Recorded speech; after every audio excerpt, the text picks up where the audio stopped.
Continuing production of The Open Mind has been made possible by grants from the Rosalind P. Walter Foundation, the Bluestein Family Foundation, the Thomas and Teresa Malarkey Foundation, the Garfinkel Menard Foundation, the Center for Educational Outreach and Innovation at Teachers College, Columbia University, the Commonwealth Fund, and from the corporate community, Mutual of America.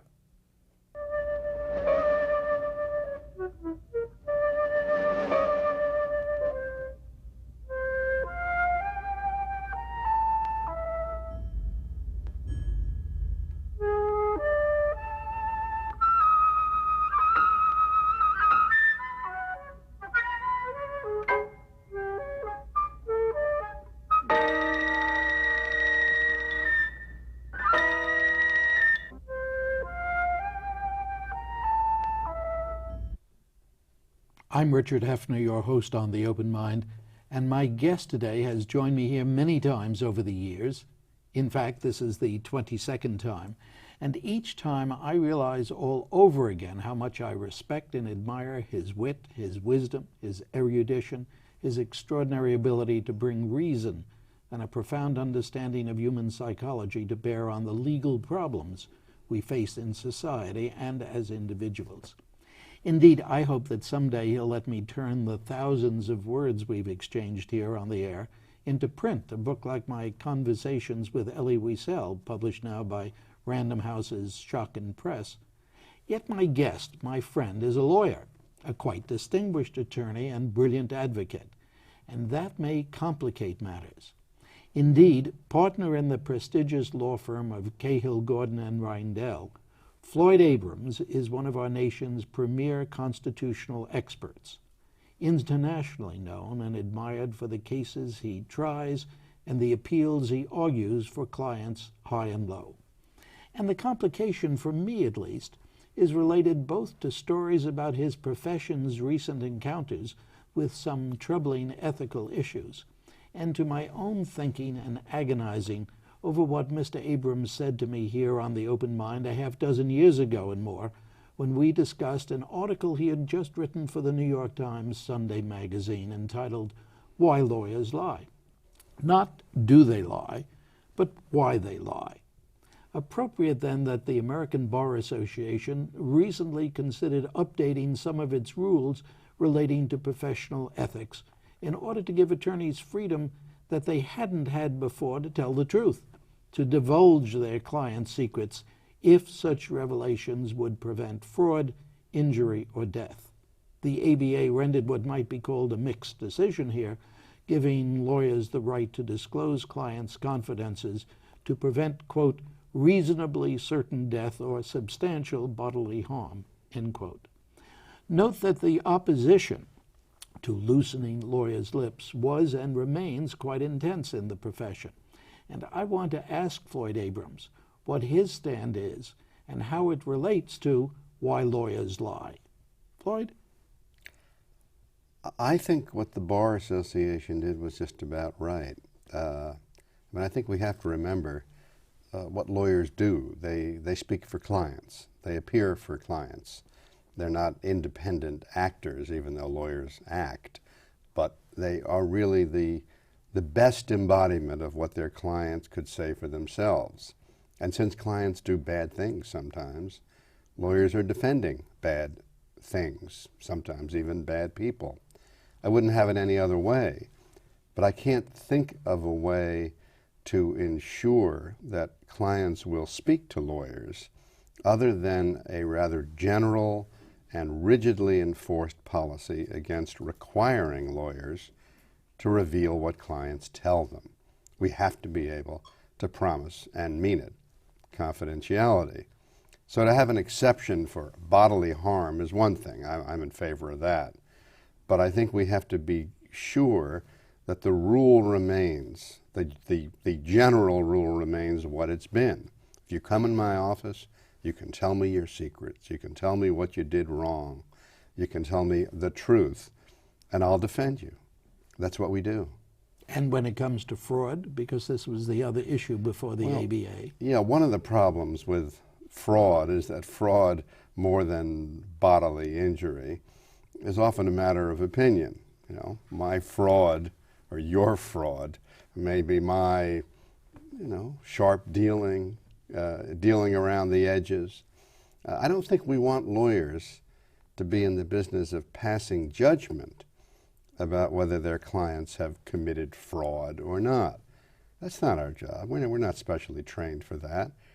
Our training is to defend clients, to represent them.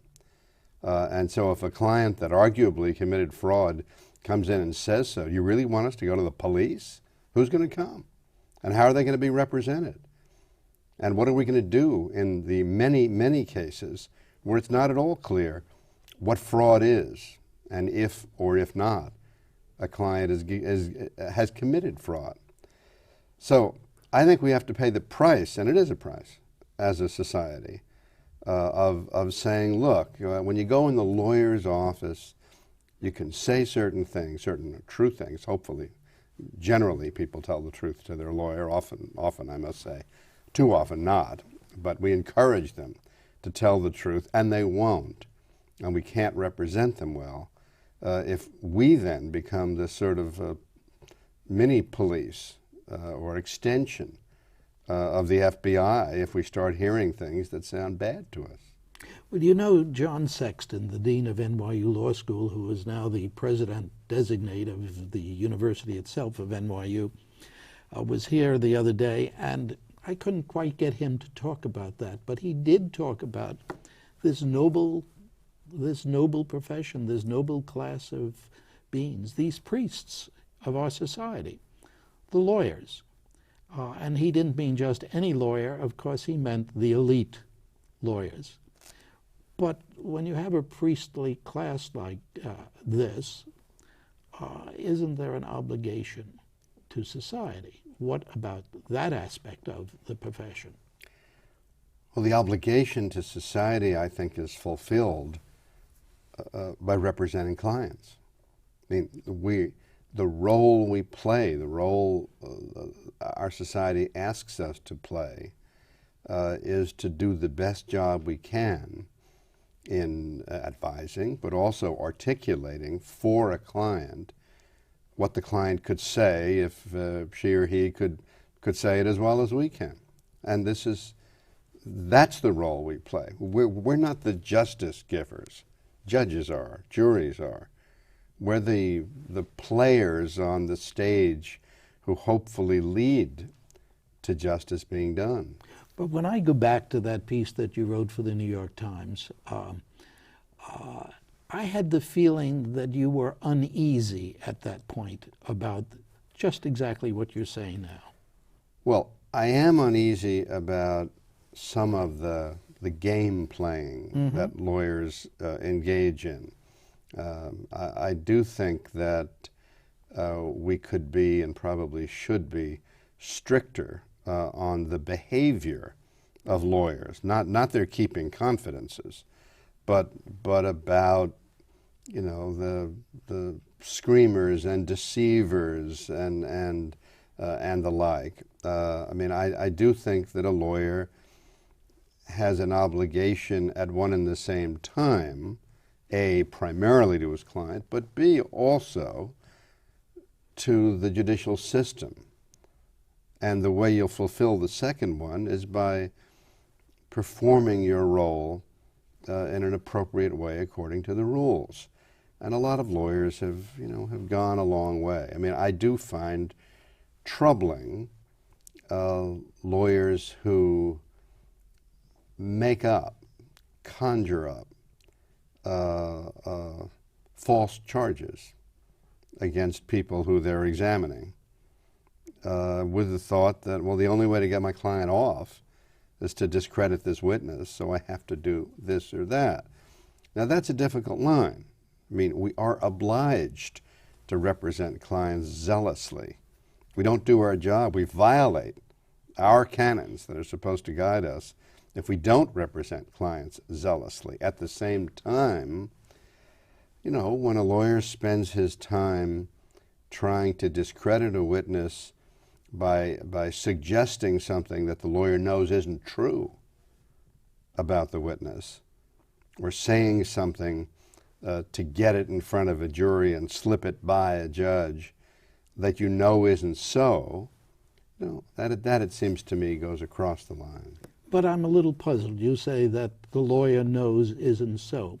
But just a few moments ago, you were making the point that it's not up to the lawyer. He's not a judge. He's not a jury to make that judgment. Let the judge find out for himself and rule. I mean that about my client's culpability, say. But if in the course of defending a client, I mean, my work is civil work, but whether it were civil or criminal, in the course of defending a client, if you come to suggest that a witness is lying because the witness has done this and that and that, and the witness hasn't done those things. But you really don't know that, do you? Well, that's the if point you you don't, made. But if you, you have to lean in the direction of protecting your client. I mean, that's the beginning and the end. But there are some limitations. And when I, read lawyers or meet lawyers, who are, so proudly orating about how they, in effect, deceived juries, I mean, my reaction is, look, that's part of the system. Sometimes the wrong side will win, and indeed in my own cases, no cases may give me more pleasure than ones I think I should lose, and then I win because I think I do a good job. That's just ego. But for the rest of us, the ones that didn't try the case, we should be rooting for the right side to win. We shouldn't give lawyers credit, who bound about the television networks and on various talk shows, saying I've never lost a case, which usually means, A, it's usually not true, but B, true or not, what they're often saying is, I have deceived juries. Well, the answer to that is, we do what we have to do, and we try to do it as well as we can, but I don't think people ought to be all that proud of doing some of the things that routinely come with a law license. What does it mean, the phrase, officer of the court? I don't mean the guy who carries the gun, who stands there in uniform with a badge. Well, I got a license from New York State. They didn't have to give it to me. I'm not entitled to it. We have a system whereby the state gives lawyers a monopoly on the right of going into court and arguing cases, apart from the fact that people can represent themselves. But in terms of representing anyone else, only people licensed can do so. Then what do you owe the court? I think you owe the court candor. I think you owe the court the willingness to follow the rules. I think, I think back to a baseball book I read when I was young, and they described young John McGraw of the New York Giants back 1910, 1912, running from first base to third base across the field without touching or going near second base because there was only one umpire then. Well, you're not supposed to do that. The sports writers loved it, and the fans loved it. So do you, and so do I. It's a wonderful story. But lawyers aren't allowed to go from first to third without touching second. And when they do, we should condemn them. We shouldn't say, oh, God, what a great lawyer. He got away with it. We should say, look, you can be a great lawyer and play by the rules. I hope people will do it. Well, let's go back to this business of the obligation to the client. I was reading something you wrote about that. Maybe it was a transcript of one of our earlier discussions. And I thought to myself, does that mean I should never have discussed on this program any of the topics that Floyd is involved with as an attorney? And what's your answer to my question to myself? Oh, I think that we can discuss matters as to which I'm an attorney, but I think your viewers have to view with special caution what lawyers say about their ongoing cases, because they have a different obligation. What my New York Times article focused on most of all was that since the lawyer's obligation is primarily to the client, playing within the rules, but primarily to the client, that when you put someone on television, let's say in the middle of a case, and ask him, what do you think? Let's say you're asking me, Floyd, well, what do you think about such and such?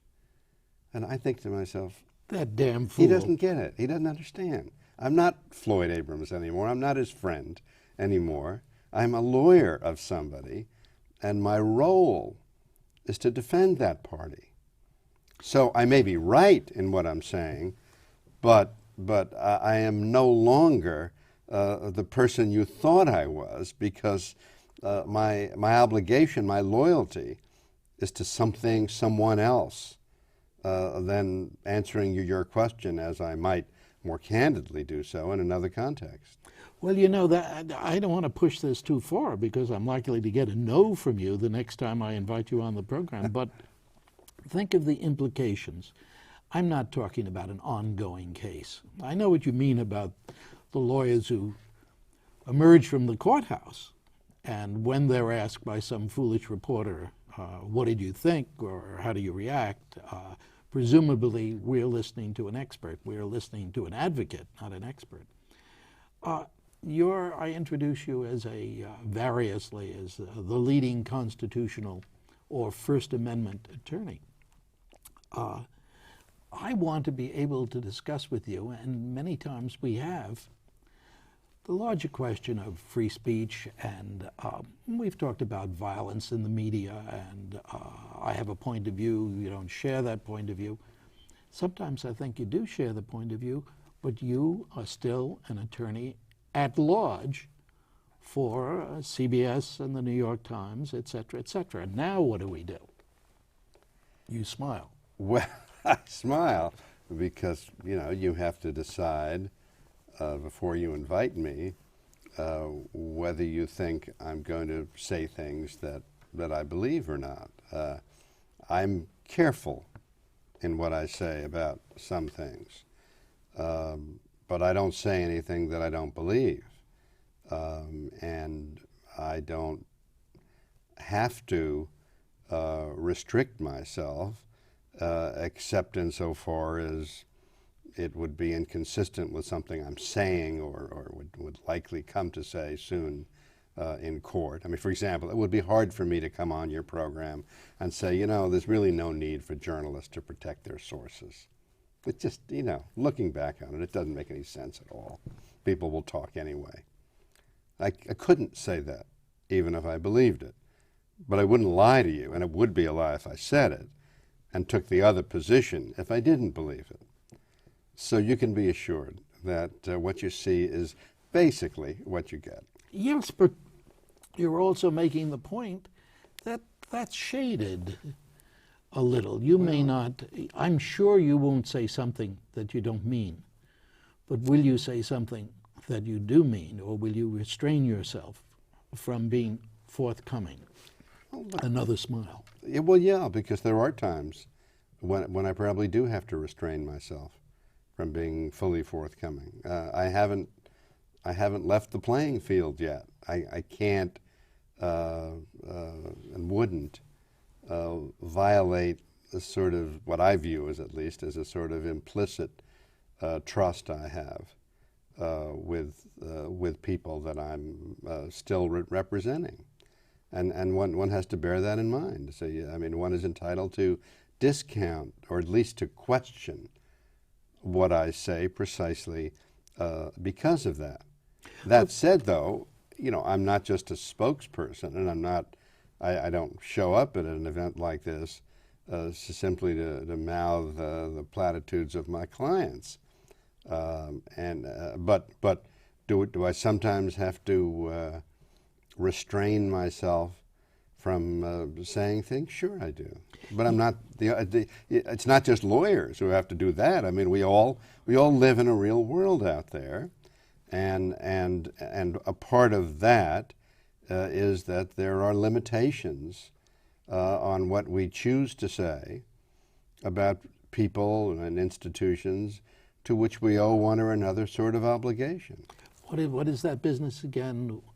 Where you stand depends upon where you sit? Well, there's some of that. There's some of that. I mean, there's another proposition, which is that you can hold against someone an admission. And if I say certain things, they would be taken to be, admissions against the cause to which I've devoted a good part of my life. So I don't say them. I say other things. I say things I mean. But I can't be the person at this point in my life to whom someone comes for revelations about press misconduct. Well, Enough of it occurs anyway without my help in exposing it. But that's just not a role I can play. you see, I miss so much. I admire, as I started off the program, I wasn't kidding or anything else. You're the smartest man I know. And it's my want, I want to see you applying that Abrams' brain and knowledge to some of the social problems that I think exist. And yet I feel that as in our competitive society, in our Darwinian society, in our capitalist society, you representing certain clients and being a major person in a major commercial law firm may not be saying everything that you would when the game is over. And I guess that's what you true. said. That's true. I don't. You think academics are the only ones who can? Oh, but academics have other limitations. To be sure. And I mean, are academics the only ones who can? I wish I were more comfortable with the notion that academics do simply give the truth and the whole truth as they know it.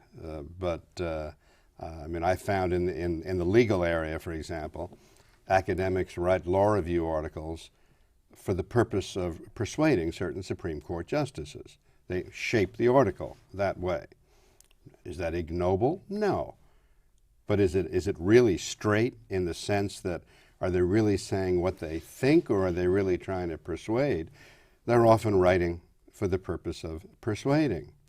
And academics become often associated with one or another view of an event or a person or a school of thought, and I fear are too often cabined, self-cabined, as it were, in that respect. But they could, and often, look, to be fair, they often do, come right out and say whatever they think, and I think that's terrific. And there are areas in which you and I have spoken today on this program. I have no vested interest in lawyer confidentiality. I mean, I could go on with my life if the law were changed to allow, in response to your very first question, a lawyer to reveal client fraud. I don't see client fraud. That's not what I do for a living anyway. And we could survive as a society like that. But in any event, what I think is precisely what I'm saying about that. The only areas that you and I think, have any difficulty on with respect to this subject is areas as to which I'm an active participant in ongoing legal and social conflict. And in that area, there are some limits on what I can say. I gather too, Floyd, and we just have a couple of minutes left, in terms of what you've said, that you really do feel that the law itself could not survive, or the law in America could not survive the reverse of what we have, where there is no sense when a client comes into an attorney's office that there is some confidentiality? Look, we have lawyers abroad in circumstances in which they don't have the same rights, as it were, powers even, to shut up that lawyers have here. You know, and they have tolerable legal system. But in this respect, I think we have a terrific, probably the best legal system, because we assure clients genuine independence and loyalty on the part of their lawyers. And that is a great thing to offer, and it is a great societal benefit that our country has. In a minute, in those countries where attorneys do not have that, what's the downside? What happens that's negative? Well, they become either instrumentalities of the state, as in all totalitarian countries, or so imbued with the sense that they're part of the court, that it's the lawyers and the judges who are really, you know, the important figures here, as if clients don't matter. That France? And as if, there's a lot of that in France. There's some of it in England. I mean, I don't think that there is any place where lawyers are taught to and do have more of a sense of rigorous loyalty to their clients than in this country. And I think that is a major protection that our society, not just our clients, have. And we should be pleased with it. Floyd Abrams, thank you so much for joining me again on The Open Mind. I hope we go on and on and on. I hope so. And thanks, too, to you in the audience. I hope you join us again next time. If you would like a transcript of today's program, please send $4 in check or money order to The Open Mind, P.O. Box 7977, FDR Station, New York, New York 10150. Meanwhile, as another old friend used to say, good night and good luck.